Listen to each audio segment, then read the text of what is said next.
ایک چھوٹی سی گاؤں میں ایک غریب لڑکا اپنی ماں کے ساتھ رہتا تھا۔ گھر میں صرف ایک روٹی بچی تھی جو شام کے کھانے کے لیے رکھی گئی تھی۔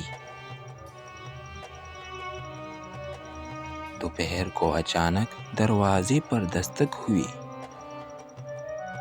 باہر ایک بوڑھا بھوکا شخص کھڑا تھا، آنکھوں میں بھوک اور امید کا ملا جلا رنگ۔ لڑکے نے ماں کی طرف دیکھا اور آہستہ سے کہا، اماں، یہ روٹی تو ہماری آخری ہے۔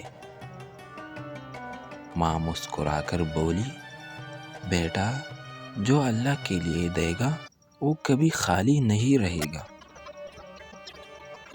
لڑکی نے وہ آخری ٹکڑا بوڑھی کو دے دیا۔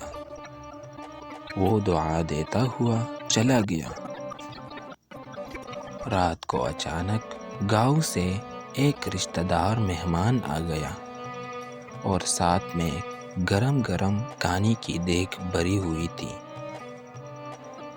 لڑکی نے حیران ہو کر پوچھا، اماں، یہ سب کیسے ہوا؟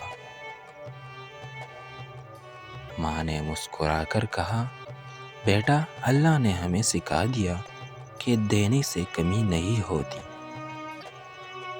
سبق: دوسروں کے لیے قربانی دینا دراصل اپنے لیے برکت خریدنا ہے۔